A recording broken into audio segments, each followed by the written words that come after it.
Vamos dar comezo ás segundas xornadas sobre o Entroido de Galiza, que, bueno, se complementan cunha exposición que temos abaixo no primeiro andar, que vos recomendo ver en calquera momento, hoxe pola tarde. Bueno, se ides vela, non ides estar aquí, pero, bueno, mañán tendes tamén, dende as 5 da tarde está aberta, é unha boa oportunidade para ver unha nutrida mostra de algúns dos traxes do noso Entroido, non?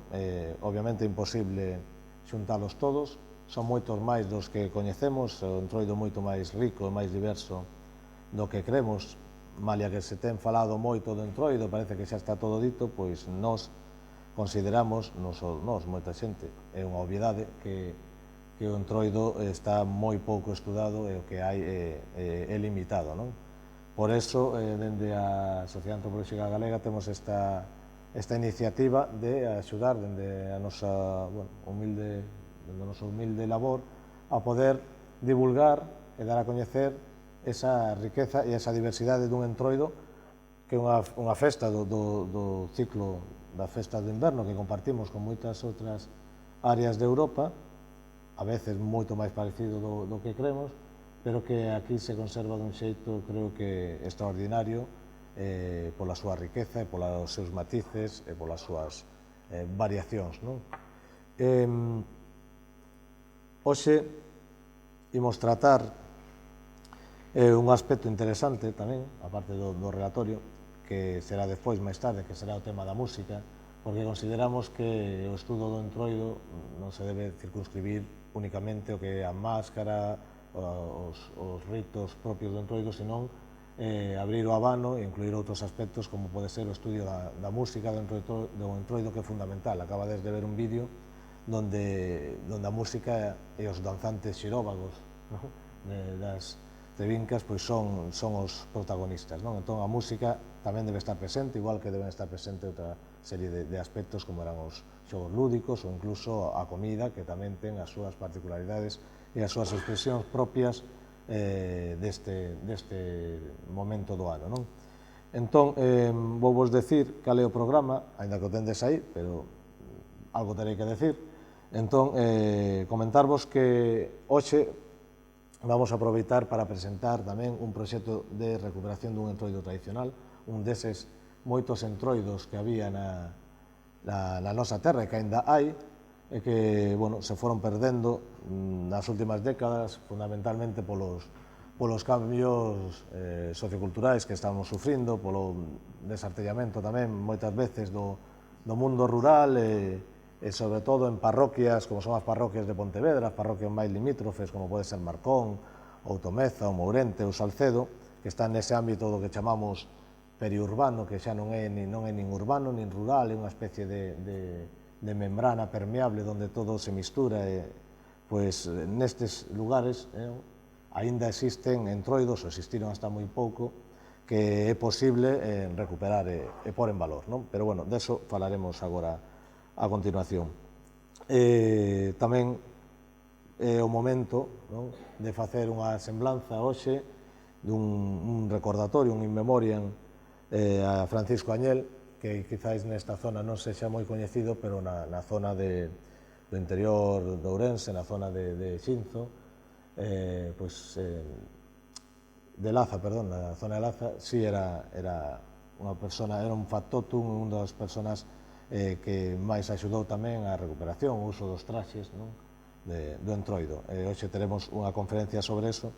Aproveitaremos para rematar coa presentación das actas do ano pasado, donde se incluyen todos os relatorios, e un DVD con todos os vídeos de cada poñencia e da exposición. E ao final de todo, se queredes, abrimos un turno de preguntas, ou máis que un turno de preguntas, unha mesa redonda, por se queredes preguntar ou plantexar calquer outro tipo de cuestión ao respecto.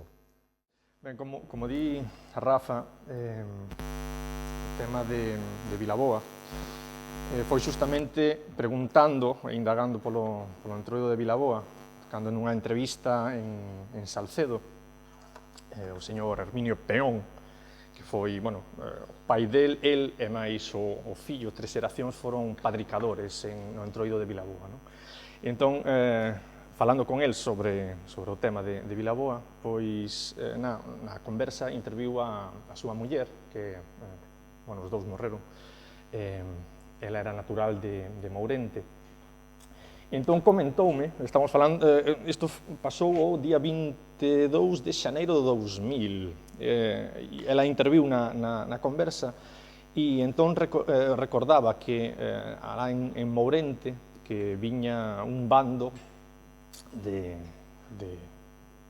xente enmascarada, ela sendo pequeniña, pois nada, que lembra que o único que se lembraba era que asustaban, non? Que fuxía para dentro da casa, e lembrábase iso, que viñan cun boneco, que aquí nesta foto en concreto está tan rodeado que nin se ve, é o do pucho negro, alá no fondo, non? E aí está. Bueno, este sería unha recreación de Francisco Sutil, cos datos que nos deron.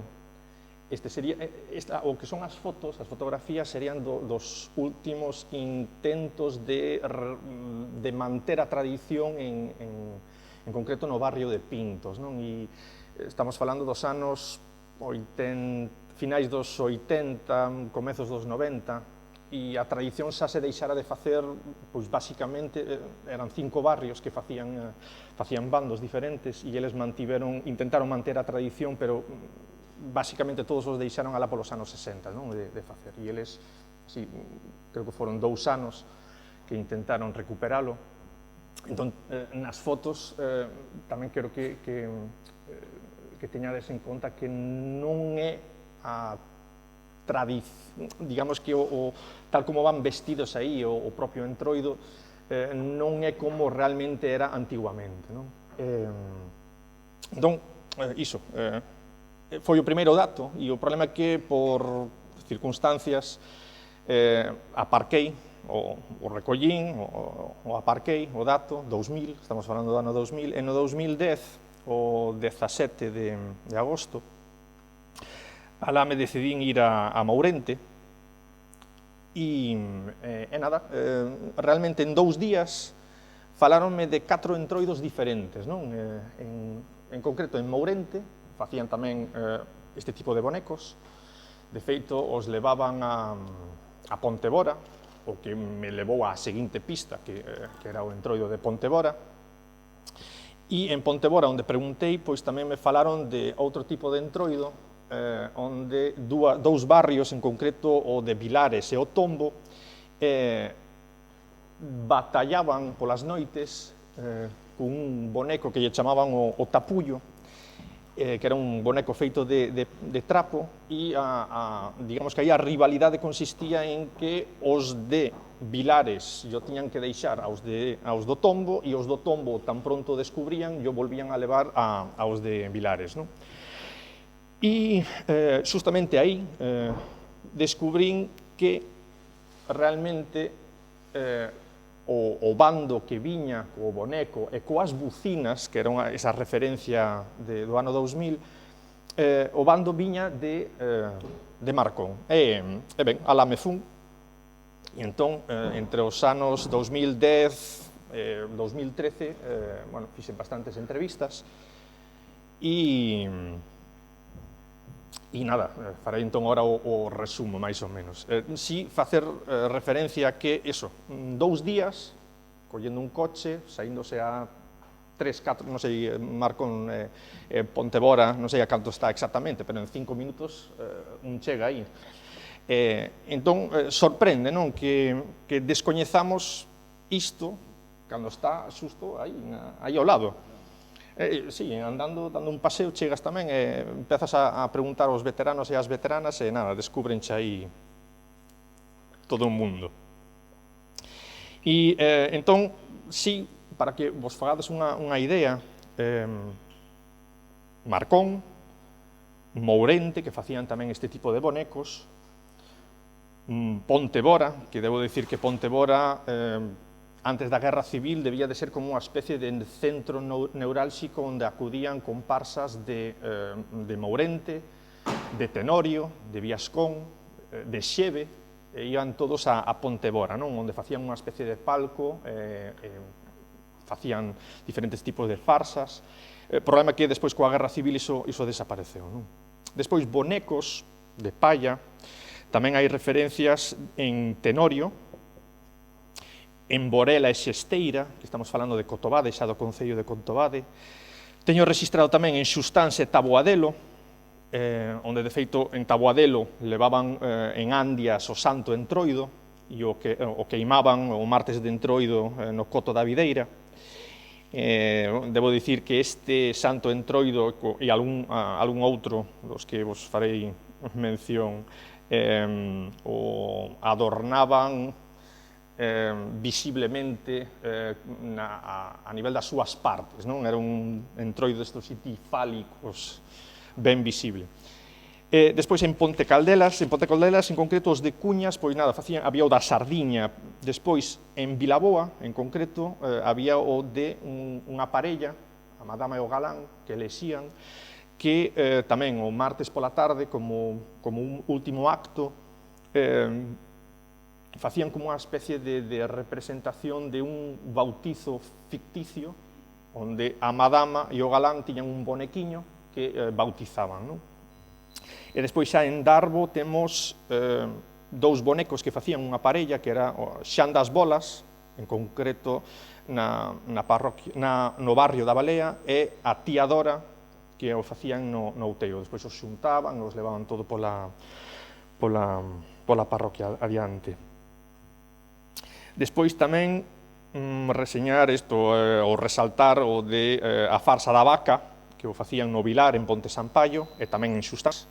E hai referencias tamén en Moaña, en Vilaboa, non? Do das vacas, que despois, bueno, reaparecen noutros entroidos, non?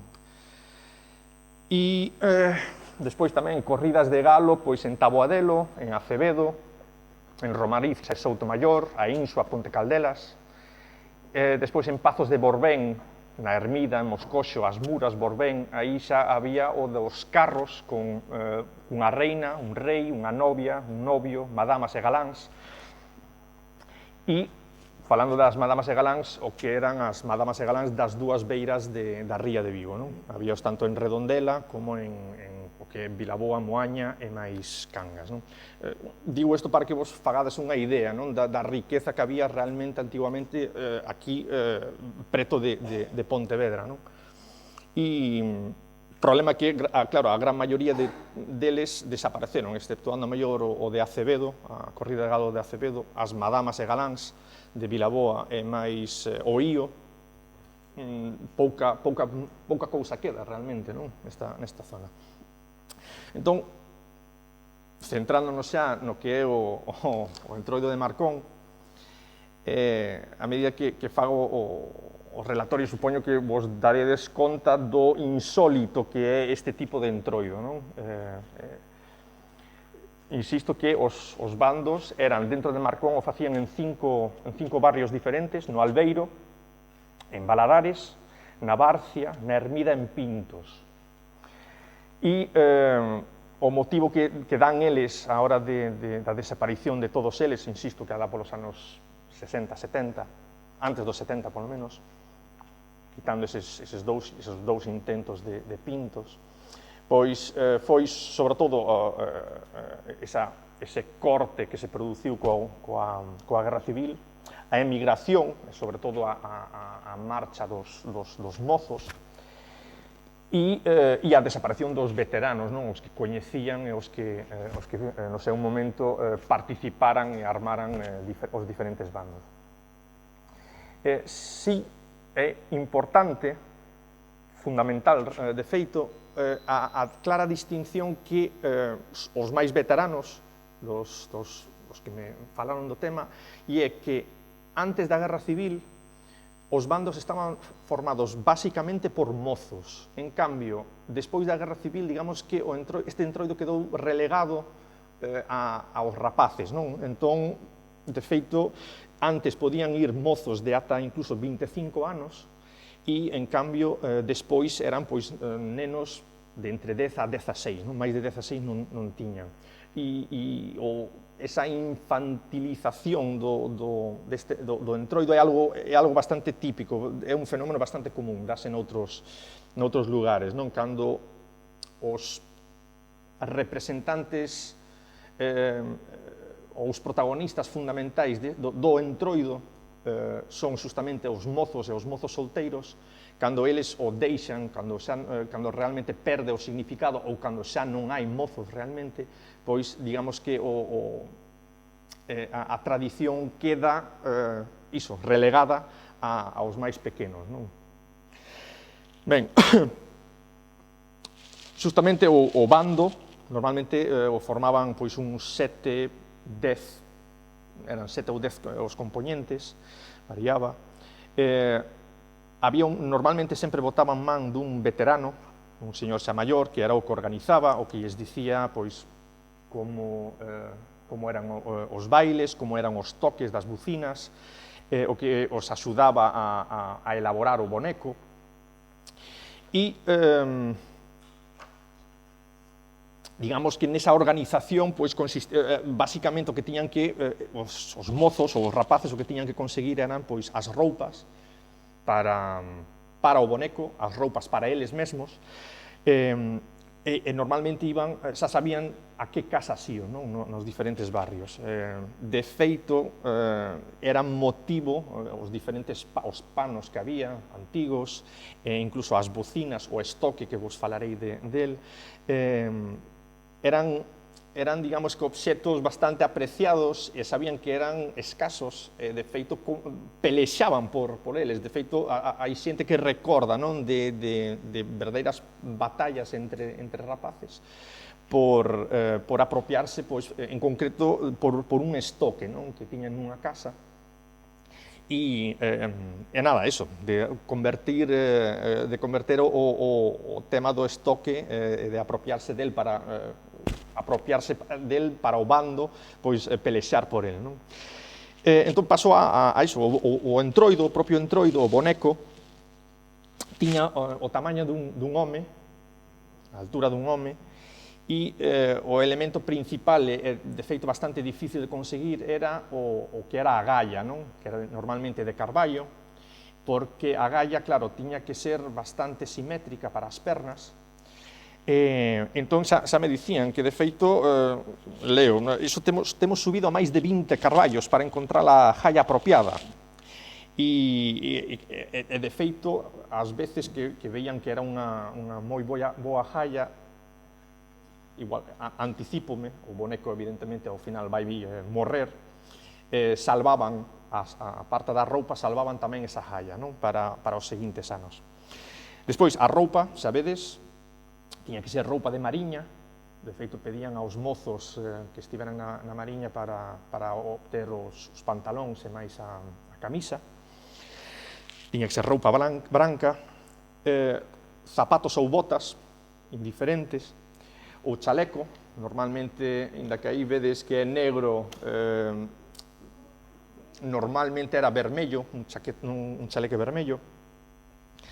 Despois tamén levaba, a ver, estou me perdendo, vedes que a parte, dei un salto, a parte da jalla tiñan que elaborar o brazo, que o brazo esquerdo estaba extendido, cunha táboa, e despois o dereito o tiñan dobrado e metido no peto, entón o facían cunhas bimbias. Despois, con palla centea, enchían, facían o corpo do boneco e a cabeza, e despois, evidentemente, lle puñan a roupa. Entón, repito, roupa branca, a faixa, o chaleque, despois normalmente mercaban as caretas, e lle puñan un puro, un cigarro, e despois do brazo que vedes que está no peto colgaban cintas e, inda que no debuxo non ven, no brazo estendido tamén dobraban os panos e os tiñan tamén aí colgados. Non? E fundamental era o pucho, que era de pajilla, que mantiña na cabeza un manto, un mantelo moi florido, que de feito era un mantelo especial, tamén había competencia por conseguilo, e era un mantelo que tiña que chegar casi ata os pés do boneco, non? Porque despois, cando bailaban con el, o xiraban e tiña que abanear para que o baile fose vistoso, non? A parte del, do que é o boneco en sí, están despois dos rapaces, ou dos mozos, elixían a dous que serían o que lle chamaban os labregos. Despois máis adiante pararemos a falar do tema dos labregos, porque evidentemente a palabra labrego, tanto para o propio campesiño como para a xente da vila, ten connotacións negativas, non? E claro, un labrego realmente non é unha persoa vestida así.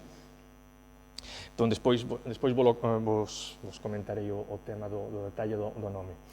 Entón, ían tamén o máis parecido posible ao boneco, sabedes, roupa branca, tamén faixa, un pano, un mantón de Manila cruzado a tiracol, como din eles, a tiracolo, e o que o distinguía do boneco era ese pucho, non? Era un pucho cónico, feito con cartón, que adornaban despois con cintas de cores, o adornaban e o vestían tamén, para que non se vise que estaba feito de cartón, non? E despois tamén o adornaban con plumas.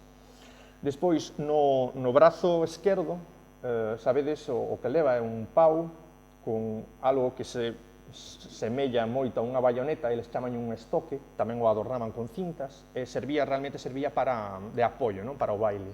Despois, no brazo dereito, na man levaban as castañetas, e, se vos fixades, na perna coa que bailaban, que é a dereita, levan unha cinta con as xóuxeres, inda que na zona de Marcón lle chaman xouxelas, arouxos, e normalmente eran 4 ou 5, non? Si é certo que, falando coas diferentes persoas, unhas dan, digamos, máis detalle, entran máis en detalle, entón, por exemplo, din que podían levar unhas xouxelas máis pequeniñas, tamén o carapucho, despois no propio chaleque tamén puñan unhas xouxelas pequeniñas nas costas, pero, bueno, son pequenas variacións, pequenos matices.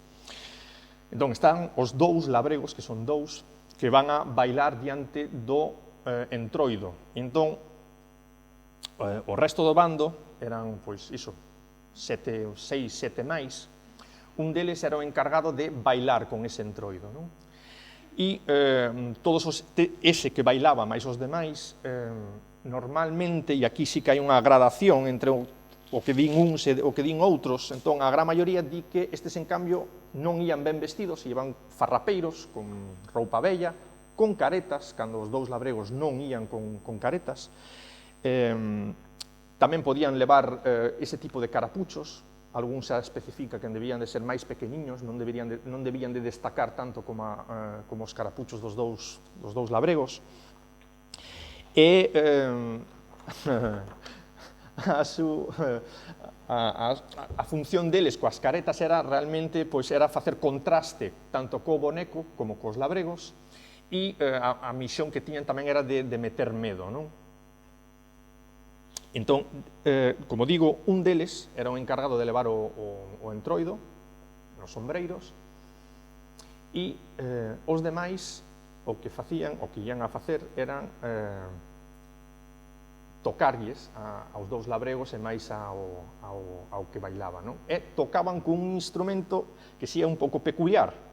Supoño que despois Pablo fará referencia, inda que é bastante insólito, hai poucos sitios onde ainda se tocaba, ainda hai poucas referencias, ou eu polo menos topei moi poucas referencias, non? E entón son eses outros 6 ou 5 tocando esas bucinas, non? Ou caramuxas. Caramuxas que viñan os mariñeiros de Marín con elas, porque se enganchaban as redes, e nada, os rapaces pois mercábanas, comían, cocían e comían a vianda que viña dentro, e despois as preparaban, as tiñan que preparar para poder tocar con elas, non?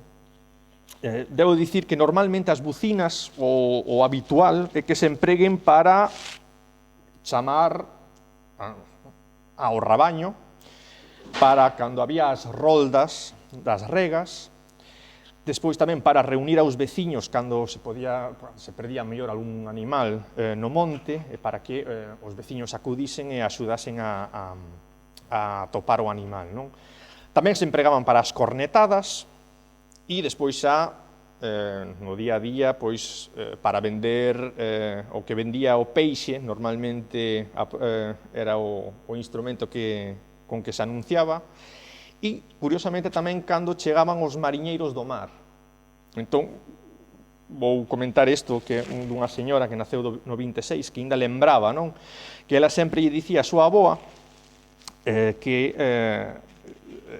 abuela, tocaron as motoras en Marín e ha de haber moito peixe, non? Porque ela lle encantaba baixar de Marcón, baixar a vila, e entón, polo visto, as motoras berraban e o que empregaban era justamente este tipo de bucinas, non? Imaginadevos que se escoitaban dende Marín, escoitábase en Marcón. Entón, claro, isto era, digamos que era a función habitual, non? destes instrumentos. E, finalmente, tamén dicir que dos do bando, estes que van así mal vestidos, un tamén era o encargado de levar un peto, porque a xente daba cartos, e tamén aquí hai variacións, pero dime que outro levaba unha cestiña para recoller os ovos, pero un señor en concreto me chegou a dicir que se levaba unha cesta grande entre dous cun pau, non?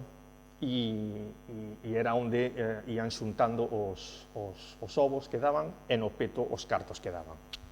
Ben, máis ou menos xa vos describín entón o que é o bando en sí. Insisto, os labregos, que son dous, que van vestidos como o boneco, o entroido, despois ese grupo vestidos de maneira farrapeira con caretas, que tocan as súas bucinas, e entón, unha vez ensaiado todo, unha vez preparados, chegaban xa os días do entroido, e si dicir que, neste caso, normalmente hai xente que di unhas semanas antes, unha semana antes, unha señora en concreto na Armida me especificou que era a partir do Santo Amaro, do 15 de xaneiro, cando empezaban a soar as bucinas na aldea, non? Entón, claro, eu pensaba que era polo tema do ensaio dos rapaces, pero non, especificaronme, aparte me insistiron, non, era para anunciar o entroido, non? O facían normalmente de noite, cada rapaz a mellor na súa casa, e era para anunciar. E é algo que se dá, pois, por exemplo, tamén pois en outros sitios, e bueno, é común tamén, por exemplo, creo que en Laza, non? Onde creo que xa dende o 1 de xaneiro xa empezan a sair. Tamén teño de que en Verín, en Ábedes, que xa aparecen cigarróns, creo que nos Ambrais, non? No San Antón e despois creo que tamén no San Brais, no 3 de febreiro. Ben, entón, xa digo, dende o Santo Amaro, 15 de xaneiro, xa empezaban anunciando polas noites, tocando as bucinas, e despois xa os propios días serían justamente o domingo de entroido e o martes de entroido, non? Serían os 2 días. O domingo o deixaban para percorrer Marcón, e, en cambio, o martes de entroido era o día que dedicaban para sair fora, non? E así, por exemplo, o domingo os da Armida ían pois pola Barcia adiante, os da Barcia ían pola Armida e comían, por exemplo, en Valadares, había veces que os da Barcia Hermida se xuntaban, iban tamén pola parroquia adiante, chegaban a ir a Freixeiro, Mourente, que creo que lles queda bastante preto, non?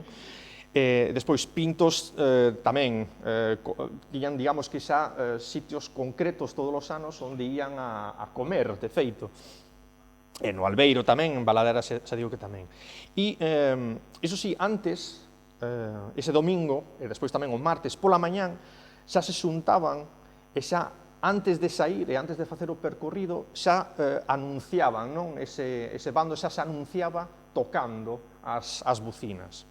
E despois, xa digo, saían. E o martes, pois nada, os da Ermida chegaban a ir, por exemplo, a Vilarchán, a Reigosa, a Xustans, incluso ao Salgueiral, que é en Bora, os da Barcia, pois, Peralba, o Salgueiral, Bora, Mourente, e entón, claro, antigamente, ao haber tantos bandos, había veces que eses bandos se cruzaban, e, evidentemente, igual como cando era polo tema das roupas, dos panos e os instrumentos, cando o normal era que si se cruzaban, o habitual era que iso remataba en unha batalla, non?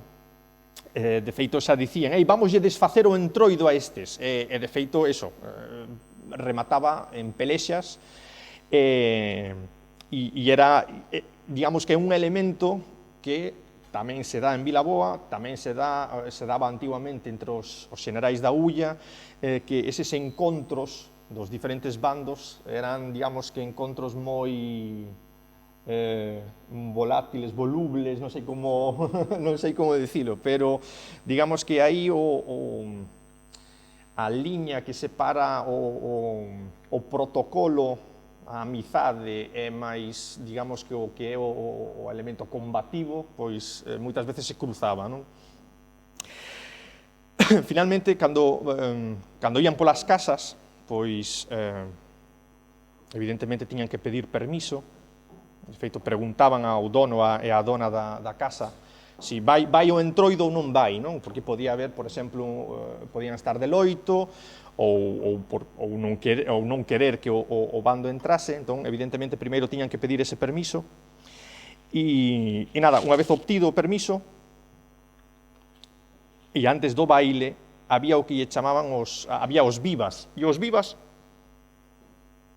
se me dá tempo ao final o direi, os vivas eu considero un elemento esencial de todos os entroidos, non? Normalmente nunca se fala dos vivas, pero é un elemento que se repite en todos, non? Chega un momento, pode ser antes ou despois, sempre hai vivas, e os vivas ao propio bando e máis un viva aos das casas, non? E eles en concreto, cando daban o viva, os dous labregos coas súas castañetas na man dereita, digamos que acompañaban o viva cun toque de castañeta, non? Entón, vou poñer, por exemplo, un exemplo que é entón o de que vi, en ese momento daban un meneo ás castañetas, viva o entroido, e que viva os señores da casa. Normalmente tamén facían referencia ao propio bando, non? Nese viva tamén se incluían eles, por exemplo, que viva a Barcia ou que viva a Ermida, evidentemente cada un falaba de si mesmo, e entón empezaba o que é o baile, non? E o baile consiste justamente coas bucinas, tocando, o rapaz ou mozo co entroido bailando e cos dous labregos mirando para el, non? Sabedes, neste debuxo que é un bosquexo, digamos que hai un cambio nas pernas. Realmente a perna dereita é a que debería de estar no aire e a esquerda apoiada, e a man esquerda é a que debería de estar apoiada no estoque, non? E entón, co son das bucinas, empezan a bailar, fan un baile, realmente é un baile curtiño, onde o do entroido en varias ocasións baila tamén coa perna dereita no aire e xira, que é aí cando ten que dar ese meneo para que o mantelo do entroido se vexe a banear, e despois os dous labregos tamén teñen que cambiar de posición e volver a bailar mirando para el, non? Insisto que o baile é moi curtiño. É unha pena que non conseguín ainda, insisto, tamén, isto sí que quero puntualizalo, non? Que, digamos que os datos que teño dá para, evidentemente, facer esta presentación, facer o anuncio, pero digamos que ao longo deste ano, para despois intentar poñelo en marcha para o ano que ven, o tema dos toques de bucina e os toques concretos dos pasos de baile, evidentemente, iso sí que está ainda pendente. Sobre todo, e aparte queda outro tema pendente, e isto tamén teño que puntualizalo, e é que, ainda que fale dos 5 barrios de Marcón, hai indicios de que tamén en Mourente, nalgúns barrios en Mourente, chegaban a facer isto mesmo, non? Entón, digamos que estamos falando ainda de un traballo en marcha. Ben, despois do baile era cando os donos da casa lles daban os ovos, dabanlles cartos tamén, e despois, de feito, tamén os enmascarados, evidentemente non os dous labregos, nin o que leva o boneco, pero os enmascarados aproveitaban para roubar, entrar nos galiñeiros ou nos capueiros, como lle chaman eles, e aproveitaban para roubar os ovos. De feito, hai a broma de que en Marcón xa sabían que iba a pasar iso, entón normalmente, antes de que viñeran, recollían os ovos e lles puñan ovos chocos, para que levasen justamente os ovos chocos. E tamén, se podían entrar nas casas, pois tamén intentaban roubar, pois se estaban a mellor facendo cocido, intentaban roubar algo, non? Despois todo iso o aproveitaban para despois eles repartir os cartos, os ovos incluso os vendían, os cartos evidentemente tamén os repartían e podían facer entre eles despois unha comida. Como digo, despois o martes pola noite era cando o boneco quitabanlle a roupa, a galla, insisto, se era boa, a aproveitaban para o seguinte ano, e senón, tanto a palla centea como a galla, pois remataban nunha fogueira, non? O martes pola noite. E, nada, dicir que tamén hai referencias en concreto, no cruzo onde está o bar Emiliano, digo para aqueles que sodes de Marcón, hai referencia de que facían antiguamente tamén unha corrida do galo, pero en vez de o galo tiñan como unha especie de vexiga de porco, ao que había que darlle un golpe cun pau ata rompelo, pero bueno, digamos que é unha cousa moi puntual. E tamén dicir que antes da guerra, a parte deste bando, a parte do bando, cos dous labregos, co tema do boneco, tamén facían unha comparsa con carros que iba xustamente ata a Pontebora, non? Onde xa digo que se reunían Marcón, Mourente, Xeve, Tenorio, os propios de Pontebora e incluso me teñen falado tamén de Viascón, non? Realmente era un centro neurálxico do entroido antes da Guerra Civil. Ben, xa para rematar, xa fixen o resumo, se quixera dicirvos o seguinte, claro, que unha vez descrito, aqueles que sabedes sobre os entroidos, os demais entroidos que hai, tanto en Galicia como fora de Galicia, claro, que este é realmente peculiar, non? Tanto polo tema do baile, os dous labregos, o tema do boneco, e o tema de tocar coas bucinas, non? Pero claro, en lingüística, vamos, hai a palabra o ápax. Ápax sería, digamos, que unha palabra que só hai un único rexistro, non? Entón, claro, estamos ante un ápax, é isto tamén un único rexistro, é algo único. Entón, claro, aquí sí é fundamental o de que nunca se debe de centrar ou limitar o estudo a unha zona concreta, non? Refírome a Marcón, Evidentemente, o estudo hai que ampliálo pois, a Mourente, pero de feito incluso máis alá. E así, por exemplo, nos topamos, e así retomo o tema do de labrego, porque sorprende, como vos dixen antes, o feito de que chamemos labregos a dous enmascarados ou disfrazados que van vestidos de branco, de punta en branco, con eses panos, e entón, aí ven o de que fa agora referencia ao entroido de Tenorio. O entroido de Tenorio só vos vou a dicir que, nada, era un bando, xa pertence aos bandos de Pontebora e do resto do entroido de Cotobade que describiu Fraguas, que se debería de volver a recoller en Cotobade.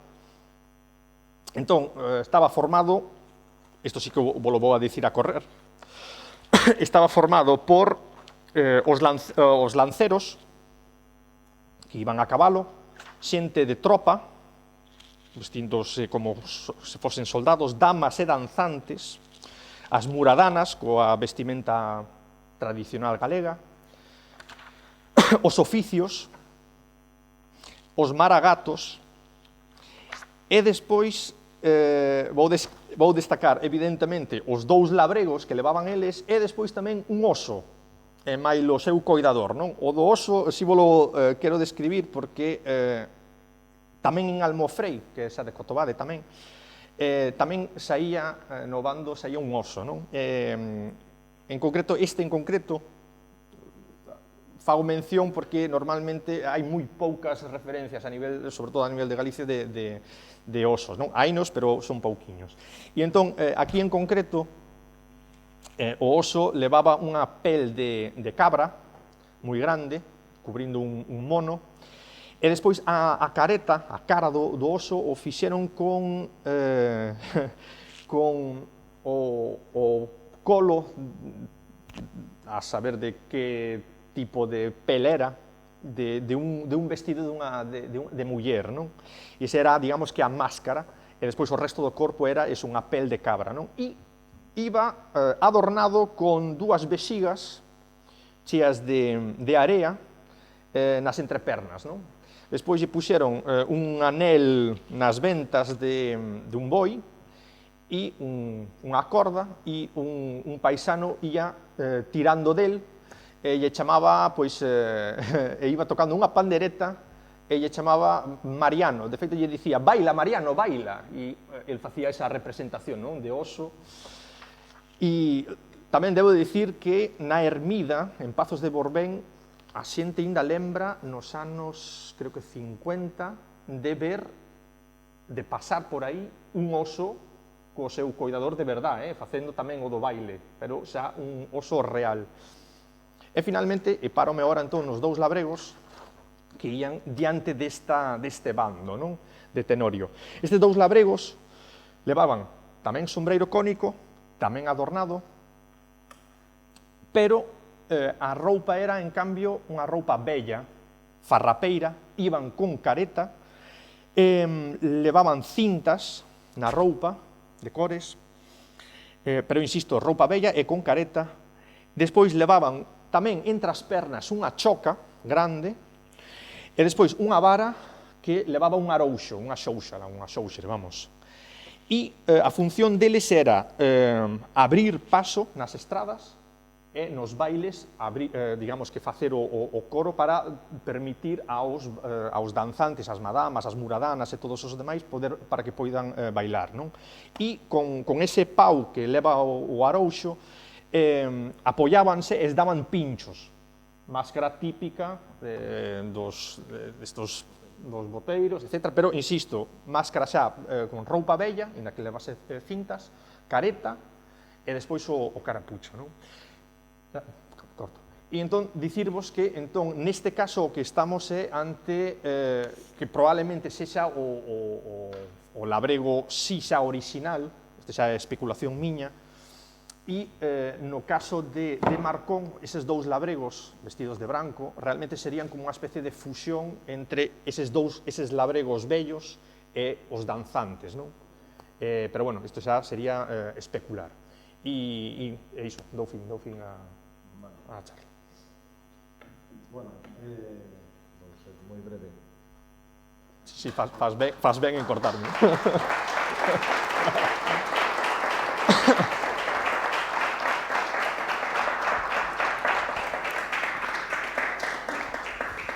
Como vedes, hai un traballo de campo de documentación tremendo. Por eso, a nosa idea, dende a Sociedade Antropolóxica Galega, é intentar recuperar este entroido por esa riqueza escénica tamén, porque incluye música, porque incluye danza, porque incluye personaxes perfectamente identificables.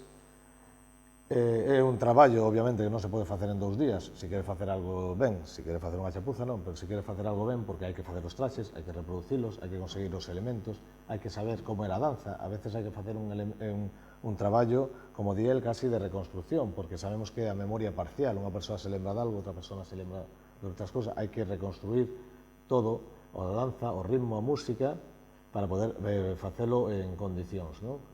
A idea nosa é esa, a idea nosa é, por suposto, involucrar, que de eso se trata, a colectivos da propia parroquia, que son os que despois teñen que manter vivo isto, porque senón estaríamos facendo unha recreación. Non ten sentido que vayamos nos a estar facendo recreacións. Se trata de facer unha recuperación. Polo en marcha e que alguén poda coller o testigo, o testemunho e leválo a cabo. Como algo, pois, como xa se fixo e con moito éxito en Vigo, co traballo de Xerardo Santomé na recuperación e documentación do Merdeiro, que agora sai no entroido. Bueno, aí temos un referente de cousas que se poden facer ben feitas, non?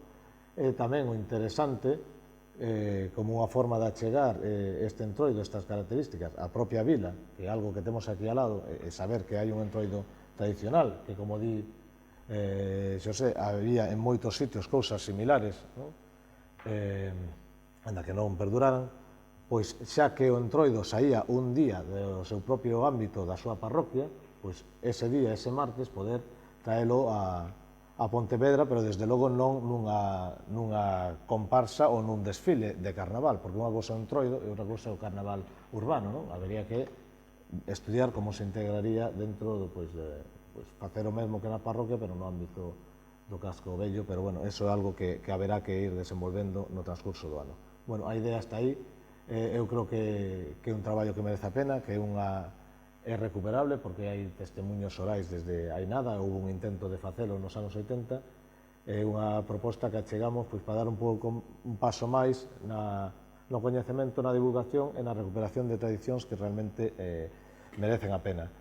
Por último, facer fincapé no que di Xosé Anxo, de que temos a veces unha tendencia demasiado excesiva, ainda que cando se fai un traballo de investigación ou de campo sempre hai que focalizar nun ámbito, pero a hora de interpretarlo ou de intentar desencriptar que é o que hai detrás, hai que abrir o diafragma, como cando se fai unha fotografía, porque senón chegaremos a conclusións a veces absurdas de dar unha explicación local a unha figura ou unha expresión de entroido que exista igual en Eslovenia. Claro, cando un ve que en Eslovenia ou en Bulgaria existen exactamente máscaras igual que as nosas, que fan os mesmos rituais, claro, se nos damos unha explicación de que esa máscara é, non sei, o cobrador do castelo de